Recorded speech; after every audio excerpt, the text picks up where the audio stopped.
Hi Sagittarius, how are you? My name is Lauren B. Welcome to the Untitled Tarot. So I laid your spread out this week with the Good Tarot and the Divine Animal Oracle deck mixed together. This reading is really tricky and I'm actually having a difficult time filming it to completion because it feels like as soon as I get into a train of thought, like there's something that is distracting. It's like there's an energy that's almost trying to pull me away from the message or pull me away from the story that I see on the board here. It's like, don't look at that, like look over here instead. And I think a lot of that is your energy, Sagittarius, because it seems like you are pulling in a piece of guidance or advice, even maybe a request of sorts from the cosmos, the universe, whatever you drive with. And you are trying to almost like distract the universe. You're like, I don't really want to listen to that message. I'm not really interested in talking about this topic right here. And so it's kind of like this battle back and forth. And I feel like the monkey in the middle. We try to get this message from Spirit out to you. And you going, no, Lauren, look over here. And I'm like, listen, Sagittarius, we have to get through this. It must be done. And I think that's like a really important piece of guidance that comes through today for you, Sag. It's the only way out is through. We can't take shortcuts. There's no other path. We can't go around it. We have to go through it. The first card that you have coming out is this bull, right? A bull doesn't go around. A bull charges right through. When we look at this card, the bull is the most prominent thing. It obviously sticks out. This is telling me, Sag, that one, there is like a very big energy or a very big presence that you are very much aware of. You might not exactly know what it is, but coming through as the bull, it feels really primal and animalistic. Almost like this presence, this energy is an extension of like divine chaos, right? When I looked at this card, the bull wasn't the most interesting thing for me. My eyes were drawn to his horns. And if you look at the top, there's like an entire town here. There's buildings, there's trees, it's like there's monuments, it's like there's a whole community, a whole ecosystem right above his head.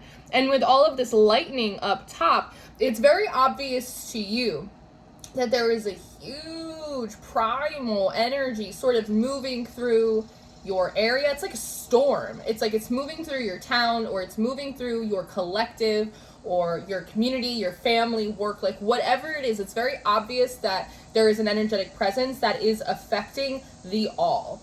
You are actually at the bottom of this card. You're at quite a far distance from this town.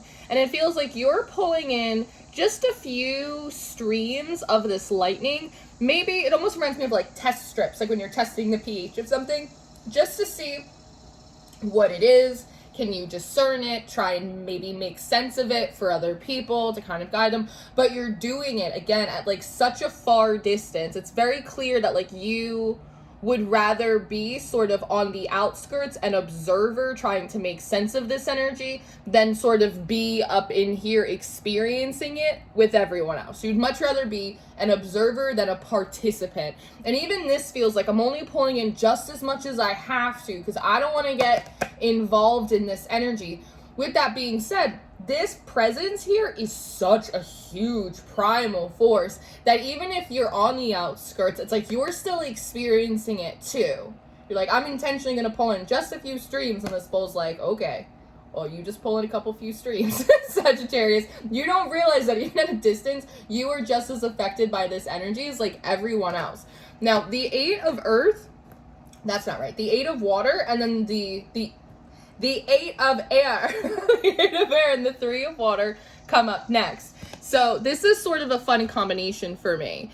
This card always feels like you're being dropped some type of spiritual mail, a download, an instinct, an urge. And you guys who've been with me for a while know that this 3 of Water always reminds me of a telephone. And so you're very much at a distance. You've pulled kind of the streams of lightning that you needed to make sense of. Maybe you distributed some kind of, go to the left, like some kind of far away, distant message, like off to your community. And Spirit's sort of looking at you, kind of going through this process, and they're dropping some mail in your inbox. It's like they're calling your phone. The Lover's card comes up next. It's a very solitary love card, and it reminds me of when someone's calling your phone And you could pick it up, but you decide to let it go to voicemail, and you sort of just roll back over, snuggle up in your bed, and try and go back to sleep. That is what this combination of cards looks like to me.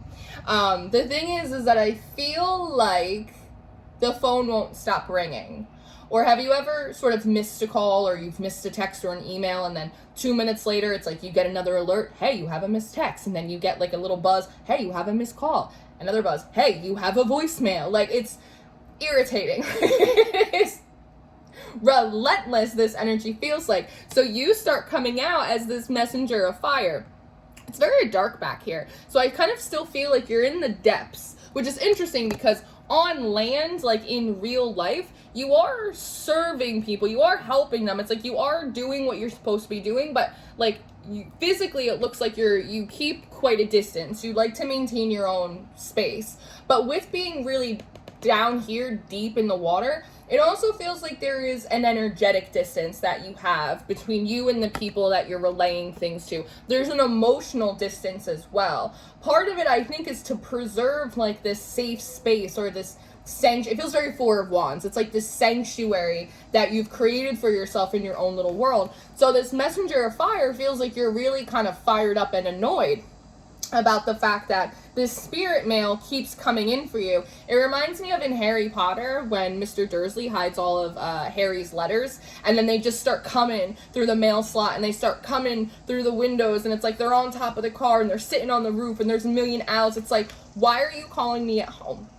I have business hours. It's like, stop sending me voicemails. The fact that your inner sanctuary is being disturbed, especially by energies that know how much you need this inner sanctuary, is really, it's really chapping your ass, Sag. I'm not gonna mince words about it.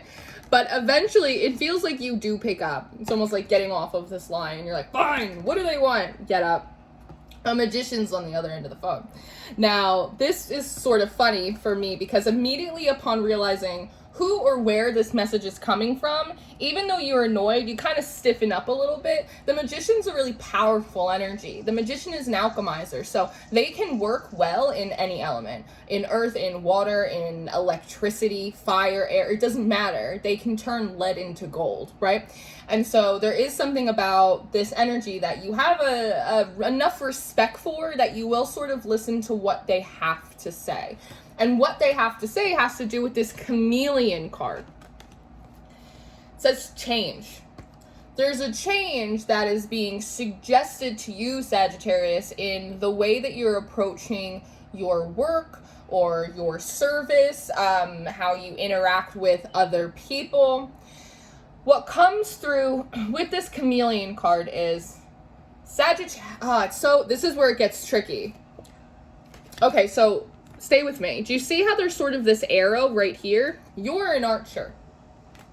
So when you're standing at a distance from the community, sort of just observing, I'm just going to use that word community, but if it's your job or your family or whatever it is, apply. Copy and paste, right?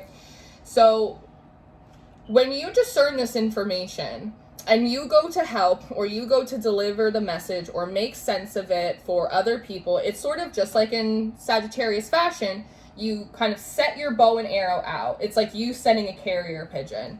But the message here from the magician is, Sagittarius, it is not just about you sending the message or making sense for other people or finding the solution. Like, you must also be there. You can't just send the solution off, the care package off, the message. You must hand deliver it, because it's important that, one, you're attached to it, that you're in the environment. Again, here you're at a distance and everyone's all the way over here. But if you look in the background of this card, it actually looks like there is community. It looks like there's people that live back here, right? There's sort of these huts that people are kind of residing in. It's important that you bring the message yourself with your hands, that you are not trying to guide people from outside of the group, but instead that you assimilate into the community and like you lead from the inside out. And when I look at this tail that she has, see how it's curved in? I almost feel like as she's touching it, it's supposed to unroll. It's supposed to unravel. And that brings me back up to this Lover's card.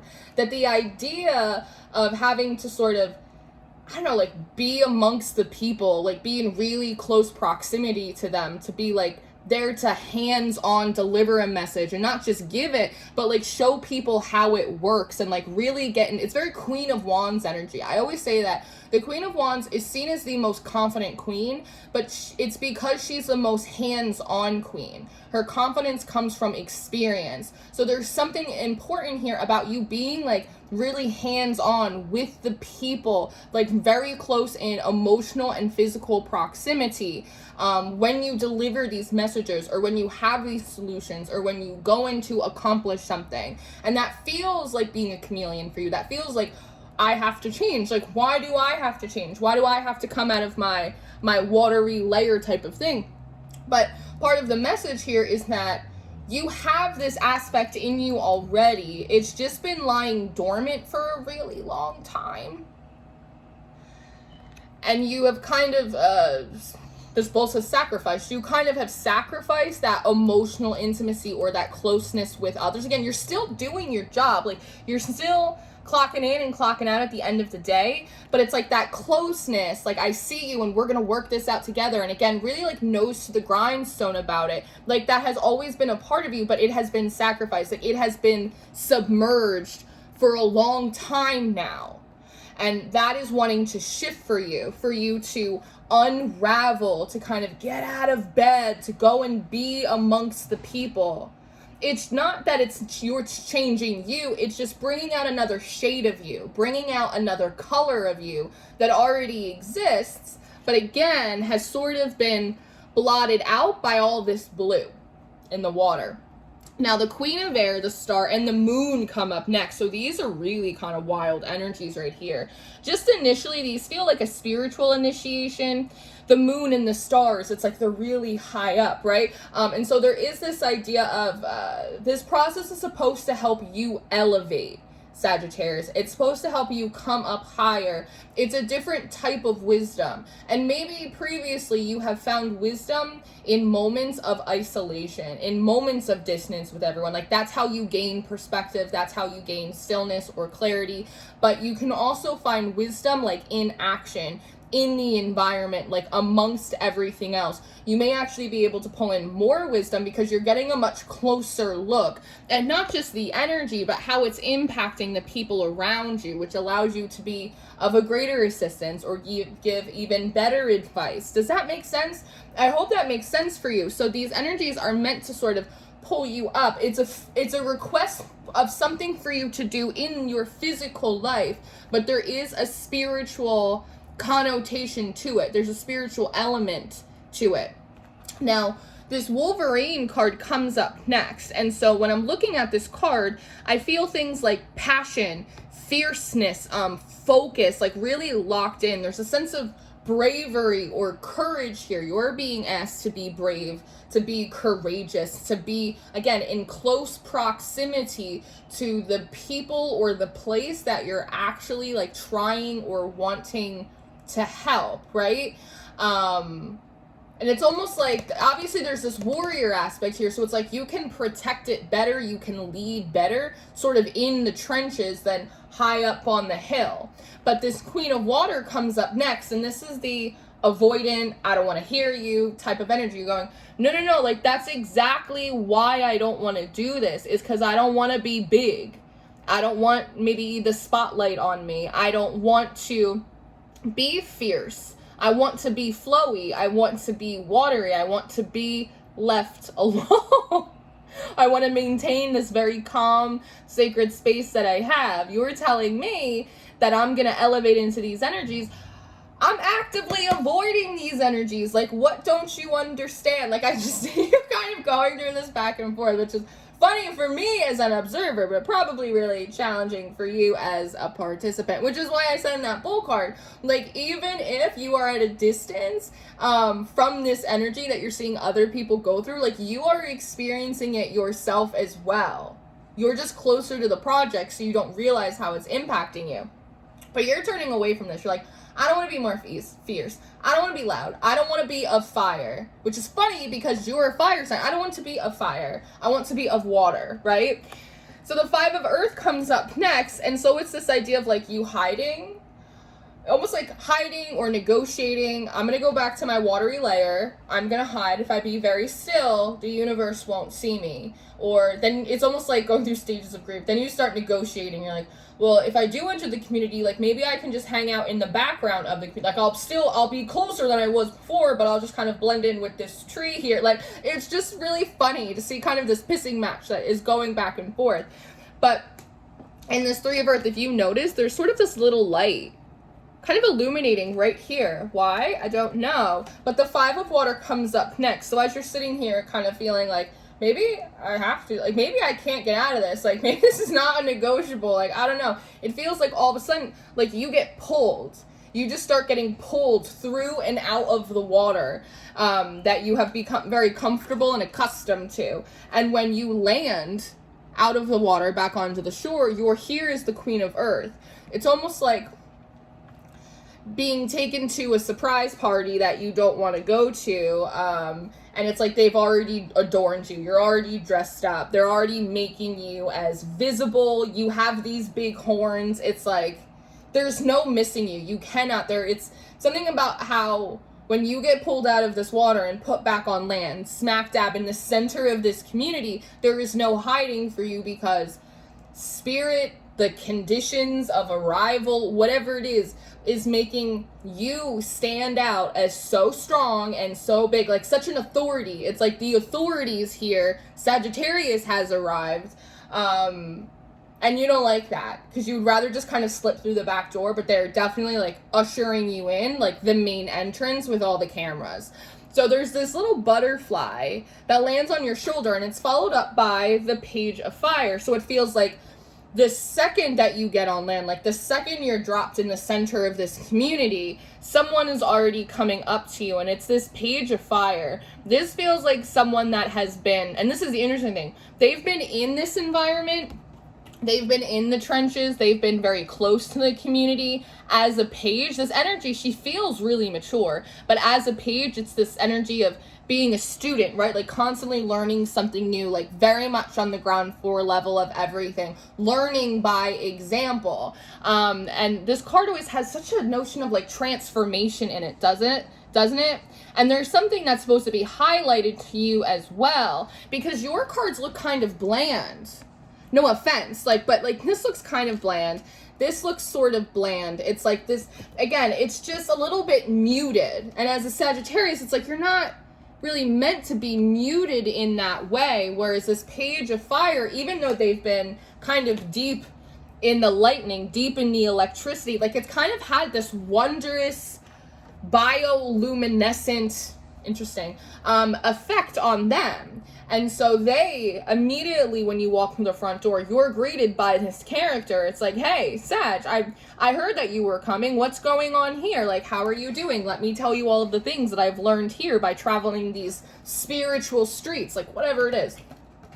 And then you come out as the tarot card, and your eyes are closed. See, it's like you're very prim, you're very proper, almost like using your hair to hide yourself. Your eyes are closed. It's sort of like, there's no place like home. There's no place like home. There's no place like home. It's like immediately this person finds you and you're just kind of clicking your heels together, just hoping to go back to Kansas. You're like, oh, I hope she doesn't see me. With this Four of Water too, it's like, oh, please don't talk to me. Please don't talk to me, and trying to like set up energetic boundaries, or like remembering how nice your water sanctuary is. Like, oh, I just want to go back there. If I just close my eyes and I reopen them, I'll be back in my underground lair. And part of the thing here is that we have the cat and we have the lynx coming up next.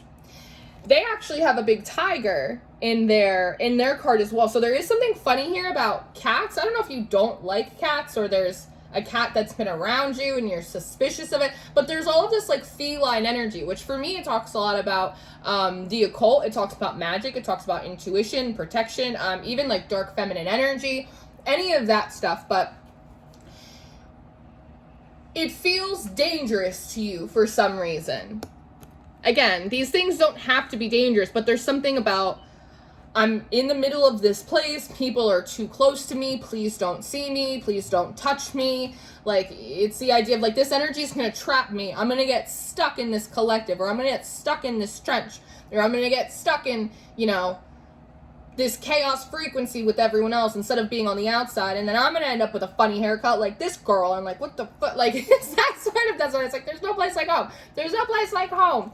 You're gonna get trapped in there, like as if you don't trust yourself to be able to navigate from the inside of the maze out.